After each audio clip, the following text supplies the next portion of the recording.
This video is about how to use the pegs on your violin or viola. The first thing you have to remember is that if you turn them away from you, it's going to be making the string tighter or higher. And if you turn it towards you, it's going to make the string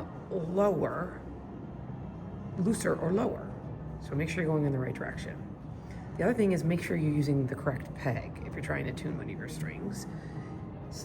An easy way is to just follow the string up into the peg box and see which one it's attached to. Because if you start turning the wrong peg, it's not going to do anything or help. Now, generally speaking, you can just turn it a little bit away from you to make it higher, or turn it a little bit towards you to make it lower. And if your pegs aren't sticking or slipping, that should work pretty easily. I would recommend not turning it more than a tiny bit. And a tiny bit is that at a time. So pluck it. I have an electric violin here. You can't hear it that well. Just turn it a tiny bit at a time. And then you either have to use a tuner to tell you if it's in tune, or you have to use your ear. That's a different part of it. I'm just showing you how to use the pegs. So it's sort of away for higher, towards for looser. A common thing to do is to turn it a little looser first and then start going away.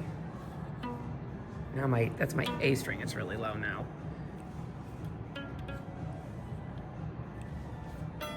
This method here, I'm supporting the bottom of the instrument against my lap, and then I have my left hand on this side of the peg box and then my right hand. You'd have to reverse it if you wanted to do these pegs on this side. The only thing is you can only pluck to hear the string. You can't bow. Now here's the thing, is the pegs are tapered, meaning they get narrower at the side and they're thicker. So if it's slipping, if it keeps bouncing back like this, then you have to push it into the peg box. So from this side, you'd have to be pushing in that way, and from this side, you have to push in this way. So you have to push it in. You have to kind of shove it in there as you go. However, you have to support the other side of the peg box with your other hand. So I'm sort of holding this, supporting, and then I'm pushing in. So your two hands are kind of pushing against each other. This one is your scroll or your peg box, and this is your peg. Now, again, only go a little bit at a time. My string is way low now.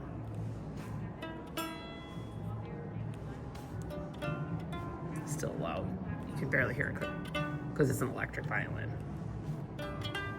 Anyway, I'm not gonna tune it. I'm just showing you how to use the pegs.